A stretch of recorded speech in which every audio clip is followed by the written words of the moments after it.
इस वक्त एक बड़ी खबर आ रही है। बीजेपी ने एमपी के लिए 5वीं लिस्ट जारी कर दी है। बीजेपी की लिस्ट में 92 उम्मीदवारों के नाम शामिल हैं। ग्वालियर पूर्व से माया सिंह को टिकट मिला है। कैलाश विजयवर्गीय के बेटे का टिकट कट गया है। ये इस वक्त की बड़ी खबर है। बीजेपी की 5वीं लिस्ट एमपी के लिए जारी कर दी गई है। दमोह से जयंत जी को मिली है। कैलाश विजयवर्गीय के बेटे का टिकट कटा है क्योंकि कैलाश विजयवर्गीय का नाम आने के बाद इसके कयास लगाए जा रहे थे। सवाल यह भी थे कि क्या ज्योतिरादित्य सिंधिया को मैदान में उतारा जाएगा। ऐसा नहीं हुआ है। ज्योतिरादित्य सिंधिया मैदान में नहीं उतरे हैं। दमोह से जयंत मलैया को टिकट मिला है और कैलाश विजयवर्गीय के बेटे आकाश विजयवर्गीय का टिकट कट गया है।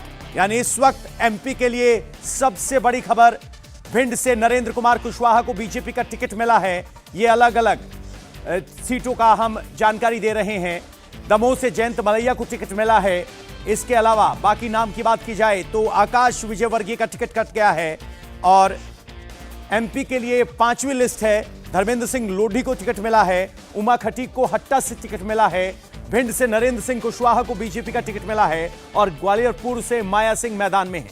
तो ये इस वक्त की बड़ी खबर है। 5वीं लिस्ट कही जा रही है और जिस तरीके से एमपी में बड़े दिग्गजों को, केंद्रीय मंत्रियों को उतारा गया था, उसके बाद सवाल भी उठ रहा था कि क्या ज्योतिरादित्य सिंधिया भी चुनाव लड़ेंगे, लेकिन ऐसा नहीं हुआ है। इस लिस्ट में ज्योतिरादित्य सिंधिया का नाम नहीं है। वो इस मैदान में नहीं उतर रहे। ये बीजेपी की एमपी के लिए 5वीं टिकट है और इसमें अभी तक कोई ऐसा सरप्राइज नहीं है क्योंकि सरप्राइज वाली लिस्टों की घोषणा एमपी के लिए बीजेपी पहले ही कर चुकी है, जिसमें केंद्रीय मंत्रियों और सांसदों को मैदान में उतारा गया है अलग अलग इलाके से, और जो एक्टिव पॉलिटिक्स में नहीं थे या कहें कि चुनावी राजनीति में नहीं थे, कैलाश विजयवर्गीय, उन्हें भी टिकट मिला है। तो नतीजा यह हुआ कि कैलाश विजयवर्गीय के बेटे आकाश विजयवर्गीय का टिकट कट गया है। तो यह पूरी लिस्ट है जिसमें आपको बता रहे हैं कि भिंड से नरेंद्र, इंदौर 3 से आकाश की जगह राकेश शुक्ला को टिकट मिला है। पवई से प्रहलाद लोधी को बीजेपी का टिकट मिला है। रैगांव से प्रतिमा बागरी बीजेपी की उम्मीदवार होंगी और बीजेपी ने अपनी 5वीं लिस्ट जारी कर दी है जिसमें बड़ा कोई सरप्राइज नहीं है। बीजेपी ने 5वीं लिस्ट में 92 उम्मीदवारों के नाम तय किए हैं। देवेंद्र पराशर जी हमारे पॉलिटिकल एडिटर इस वक्त हमारे साथ सीजो जुड़ गए हैं। देवेंद्र जी, इस लिस्ट के क्या मायने निकाले जाएं, क्या सरप्राइज एलिमेंट्स? लेकिन जो सबसे बड़ा सरप्राइज एलिमेंट हो सकता था, जिसको लेके बहुत ज्यादा चर्चाएं चल रही थी, एक सेंसेशन जिसे कहते हैं, पॉलिटिकल सेंसेशन, वो हो रहा था, वो था ज्योतिरादित्य सिंधिया को लेके कि क्या शिवपुरी से पार्टी उन्हें उम्मीदवार बनाएगी। और ये चर्चाएं तब और ज्यादा बलवती होने लगी थी और ज्यादा इस पे बल मिला था जब यशोधरा राजे सिंधिया ने अपना नाम वापस ले लिया। उन्होंने इस बात का ऐलान कर दिया कि वो चुनाव नहीं लड़ेंगी, जबकि कुछ दिन पहले ही उन्होंने चुनाव लड़ने की बात कही थी। तो वैसे में इस बात को लेकर और ज्यादा चर्चाएं चली कि शायद ज्योतिरादित्य सिंधिया को शिवपुरी से बीजेपी उम्मीदवार बना सकती है। लेकिन समझा जा सकता है कि ज्योतिरादित्य सिंधिया खुद ये नहीं चाहे होंगे कि उन्हें विधानसभा का चुनाव लड़ना पड़े, क्योंकि समझा जा सकता है कि उनकी कितनी बड़ी प्रतिष्ठा दांव पे होती और दिग्विजय सिंह और कमलनाथ कोई कोर कसर नहीं छोड़ते ज्योतिरादित्य सिंधिया को घेरने में, और शायद इससे बचने का रास्ता उन्हें ये लगा होगा। क्योंकि बाकी नेताओं को अगर आप देखें तो मध्य प्रदेश के जितने बड़े नेता हैं, कमोबेश तकरीबन सबको पार्टी ने चुनाव में उतारा है, लेकिन आज की सूची में एक भी सांसद का नाम नहीं। जो एक्सपेक्टेड हो सकता था वो ज्योतिरादित्य सिंधिया का ही। अन्यथा बाकी अन्य नामों को देखें, जैसे दमोह की अगर बात करें तो जिन मलैया को टिकट दिया गया, पूर्व में वो वित्त मंत्री रहे हैं। पिछला चुनाव हालांकि वो हार गए थे, एक बार फिर से उनका भरोसा जताया गया। तो कुल मिलाकर ओवरऑल इस लिस्ट को, आज की लिस्ट को देखें, इसमें बहुत सरप्राइज एलिमेंट आपको नहीं दिखेंगे। जैसे माया सिंह जैसे नाम और आकाश के नाम, इन सारे नामों को लेकर ऑलरेडी ये चर्चाएं थी कि इस पर कोई बहुत ज्यादा विवाद नहीं है, इन्हें चुनाव में टिकट मिलेगा ही मिलेगा। मध्य प्रदेश की इस लिस्ट में सिर्फ एक बात को लेकर चर्चा थी कि क्या ज्योतिरादित्य सिंधिया को चुनाव में पार्टी उतारेगी। ऐसा नहीं हुआ। पवन? तो देवेंद्र जी बता रहे हैं कि जो सबसे बड़े कयास लगाए जा रहे थे कि क्या ज्योतिरादित्य सिंधिया मैदान में उतरेंगे, वो नहीं उतरे हैं और बीजेपी नहीं चाहेगी कि एक और ऐसा चेहरा मैदान में हो जो सीएम की उम्मीदवारी के लिए हो। आकाश विजयवर्गीय को टिकट नहीं मिला है। माना जा रहा था कैलाश विजयवर्गीय के बाद उनका टिकट कटेगा, तो इसको कैसे देखा जाए? देवेंद्र जी?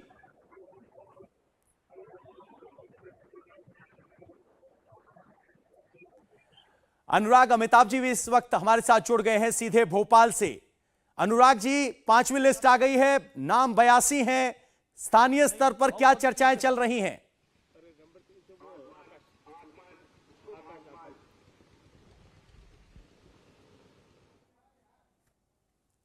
लगता है अनुराग जी से भी संपर्क नहीं हो पा रहा है, तो एक बार आपको लिस्ट बता देते हैं। देवेंद्र जैन शिवपुरी से चुनाव लड़ेंगे। इसके अलावा शिवपुरी से यशोधरा राजे की जगह देवेंद्र जैन को उतारा गया है और यही वो सीट है जिसको लेकर कयास लगाए जा रहे थे कि यहां से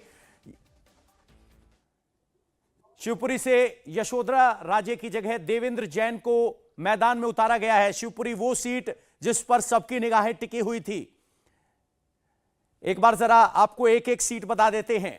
पोहरी से, विजयपुर सीट से बाबूलाल मेवरा को उतारा गया है। चौरा सीट से श्री सूबेदार सिंह राजोदा को उतारा गया है। अंबा से श्री कमलेश जाटव को उतारा गया है। भिंड से अगर ग्वालियर दक्षिण की बात करें तो श्री नारायण सिंह कुशवाहा को मैदान में, भांडेर से घनश्याम पिरोनिया को मैदान में उतारा गया है। अनुराग अमिताभ भोपाल से इस वक्त जुड़ गए हैं। अनुराग, 82 नाम सामने आ गए हैं, इनमें कोई सरप्राइज एलिमेंट?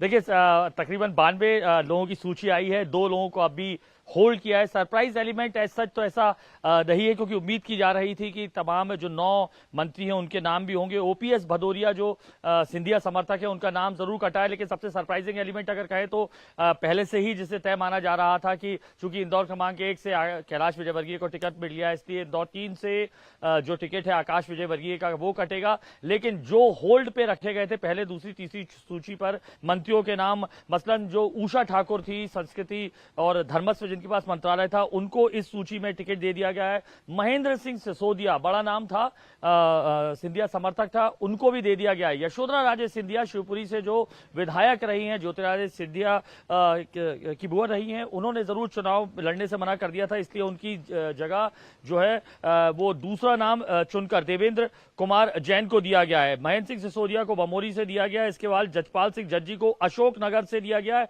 मुंगावली से जो मंत्री ब्रजेंद्र सिंह यादव है उनको भी दिया गया है। तमाम टिकट तकरीबन भाई हैं। सबसे बड़ा एक एलिमेंट और भी है, दमोह से जो पिछले चुनाव में जयंत मलैया और उनके लड़के को, जयंत मलैया जो पूर्व मंत्री रहे, वित्त मंत्री, लड़के को निलंबित कर दिया था, 6 महीने पहले उनकी वापसी हुई थी, उसकी भरपाई उस सीट पर नुकसान देकर चुकाना पड़ा, उनको भी वापस जयंत मलैया को लिया गया है। इसके साथ साथ प्रहलाद लोधी को पवई से मैदान में उतारा गया अपने विवादास्पद बयान के चलते जो पहचाने जाते थे। और तमाम जो नाम जो हैं, और सबसे बड़ा नाम त्योथर से सिद्धार्थ तिवारी जो कांग्रेस के जो पूर्व श्रीनिवास तिवारी जो विधानसभा अध्यक्ष हैं, उनके जो पुत्र, उनको भी टिकट दिया गया है। तो ये तमाम सूची, भले ही थोड़ा लेट हुआ हो इस सूची में, लेकिन बीजेपी ने सोची समझी रणनीति के तहत अपनी ये 5वीं सूची जारी कर, 92 लोगों की सूची जारी कर 2 नाम जो है अभी होल्ड पे हैं। यानी कांग्रेस ने 230 में से 229 उम्मीदवार उतार दिए हैं। एक सीट जो आमला की सीट है, वहां पर डिप्टी कलेक्टर चूंकि चुनाव लड़ने की उम्मीद में, सरकार की तरफ से अनुमति नहीं मिली है, इसलिए उसको होल्ड पे रखा गया है। तो बीजेपी ने 230 में से तकरीबन 228 सीटों पर अपने टिकट जारी कर दिया है। यानी जो अब संग्राम है, चुनावी संग्राम, वो फाइनल अवस्था में आ गया है। और उसका जो नतीजा है वो 3 दिसंबर को जब चुनाव के नतीजे आएंगे पता चलेगा, और 17 तारीख को वोटिंग है। तो सरप्राइजिंग एलिमेंट आकाश विजयवर्गीय समेत तमाम मंत्रियों के नाम है जिन पे सोचा जा रहा था कि उनका नाम जो है कटेगा, लेकिन तकरीबन तमाम वो नाम जिनको रोका गया था उन तो 9 मंत्रियों के, उनमें से अधिकतर आ गए। इंदर परमार को शुजालपुर से मैं देख पा रहा हूं, शुजालपुर से उन्हें वापस टिकट दे दिया गया है। पिछली बार लग रहा था कि उनकी सीट खतरे में है, लेकिन इस बार उनको वापस टिकट मिल गया है। विक्रम वर्मा जो प्रदेश अध्यक्ष एक बार देवेंद्र जी से समझना चाह रहे हैं, ज्योतिरादित्य सिंधिया के कितने समर्थकों को टिकट मिला है और बीजेपी के लिए वहां वो बैलेंस करना कितना आसान या कितना मुश्किल था कि ज्योतिरादित्य सिंधिया के साथ जो समर्थक आए थे उनको भी अकोमोडेट किया जाए और बीजेपी के जो वहां संघर्षशील नेता रहे हैं उनको भी रिप्रेजेंटेशन दिया जाए? पवन, बहुत मुश्किल था। और ज्योतिरादित्य सिंधिया की बीजेपी में एंट्री के बाद अगर आप देखें कि एक तरफ फायदा जहां ये हुआ कि मध्य प्रदेश में बीजेपी की सरकार बनी, वहीं नुकसान ये हुआ कि अब उनके लोगों को एकोमोडेट करना उस एरिया में जहां पर बीजेपी की राजनीति राजघराने के विरोध में ही रही है। मतलब कार्यकर्ता नीचे तक बटे रहे हैं और इन बड़े नेताओं तक वो स्तर वैसा ही रहा है, वो कटुता वैसी ही रही थी। राजनीतिक कटुता की बात मैं कर रहा हूँ। जैसे नरेंद्र सिंह तोमर और ज्योतिरादित्य सिंधिया की बात करें तो दोनों एकदम एक दूसरे के धूल विरोधी, और बीजेपी में ये कल्चर रहा है कि आपको राजघराने का विरोध करके आपको अपनी राजनीति आगे बढ़ानी है। ऐसे समय में ज्योतिरादित्य सिंधिया के आने के साथ उन सबको एकोमोडेट करना ये आसान काम नहीं था। दूसरी समस्या ये आई कि ज्योतिरादित्य सिंधिया के जो लोग रहे उनके अंदर उनको लेकर एंटी इनकम्बेंसी फैक्टर ज्यादा पॉपुलर हो गई थी, ज्यादा चटक हो गई थी, क्योंकि बीजेपी के लोगों ने बहुत दिल से उन्हें अपनाया नहीं। कांग्रेस के लोगों के अंदर एक टीस थी, तो ऐसे में ऐसा लग रहा था कि शायद इस चुनाव में ज्यादा बड़ी समस्या वो जी हो जी, सकती है। आपसे लगातार अपडेट लेते रहेंगे देवेंद्र जी। आपका बहुत बहुत शुक्रिया। और भोपाल से अनुराग अमिताभ, आपका बहुत बहुत शुक्रिया।